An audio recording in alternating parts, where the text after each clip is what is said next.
Carabao guys, pinainom nila ng tubig at asin.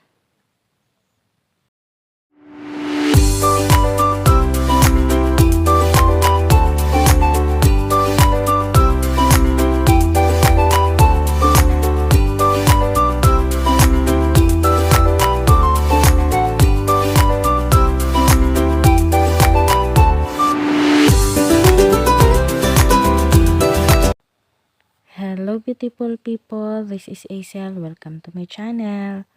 So ngayon guys, dito kami sa bahay nila mama at papa. Ayan, kasi birthday ngayon ni papa. Pagdating namin dito is, yung Carabao nila ay pinainom nila ng tubig na may asin. Ayan. Mama yan yung malaki at saka anak niya yung maliit. Ayan. First time sa sa bata namin na makakita ng Carabao, kaya yung ginagawa niya, naglibot-libot siya sa Carabao. Ayan. Ayan. Tapos ayan, yung malaki lang yung umiinom ng tubig.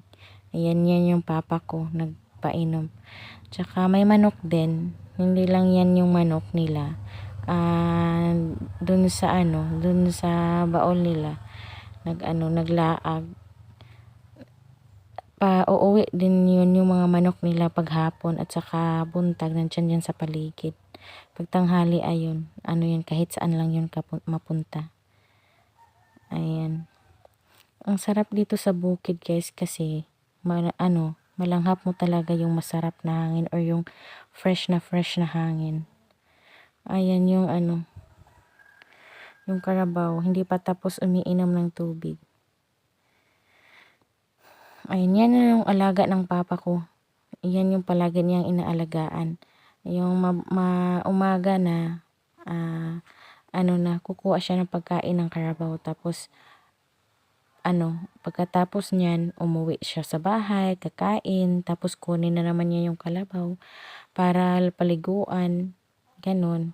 Or painumin muna, pagkatapos inom, ayun, ibutang sa lagayan or sa paliguan niya. Tapos pagkahapon na naman, kunin naman yung Carabao at ibutang sa ilagay sa mabuting lagayan, tas bigyan na naman ng pagkain. Ganun lang yung trabaho niya. Ayan. Ayan, oh. Ayan, may manok na kumakain din yung manok. Ayan. Pagkatapos niyan, ayan, umalis na yung parang busog na ata siya. Umalis na yung Carabao. Ayan. Inaano na ni papa para sa manok. Ayan, yung manok na yung dyan. Kakain yan. Ayan. Tapos yung Carabao, tapos na siya tapos na siya uminom ng tubig, kaya siya lumayo. Ayan yung niya, yung baby niya. Tinali yan yung Carabao na yan, tinali yan sa haligi ng bahay namin. Kasi sinauli pa ni papa yung yung palanggana na ginamit niya. Ayun. Yung bahay na nakita guys ay bahay niya ng kapatid ko. Yung bunso naming kapatid. Oo, yan yung bahay nila. Ayun, malapit lang sa kanila mama at papa na bahay. Ayan. Ang ganda dito sa bukid guys. Kasi marami kang makikita. Ayan, tambis yan, color green yan. Lubi, mangga, ganun. Marami talagang matanim dito sa bukid guys. Pero sobrang sarap ng hangin. Fresh na fresh talaga pag dito ka sa probinsya. Ayan. Yan, alanghita yan, tapos lansones, ganun. Dami silang tanom guys dito. Ayan. Yung tambis, dalawang yan guys, dalawang klase. May pink at saka green. Yung nasa amin yung green. Wala kami dun yung pink. Wala kami.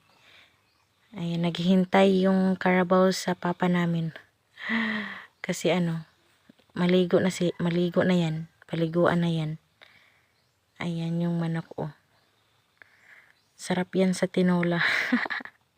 Ayan na si papa. Binadbad na niya yung yung tali sa haligi ng bahay. Tas dinala na yan sa paliguan, yung karabaw. Ayan, sumunod naman yung bata namin. Ayan, oh. Sasama kay tatay. Sasama siya. Iwan ko kung anong ano dyan. Pero kinuha ko yan kasi baka maapakan ng karabaw. Oo. Sobrang likot kasi yung bata namin, guys. Ay, naku, iwan ko na lang. So, ayan lang yung video ko, guys. Thank you for watching. Bye-bye.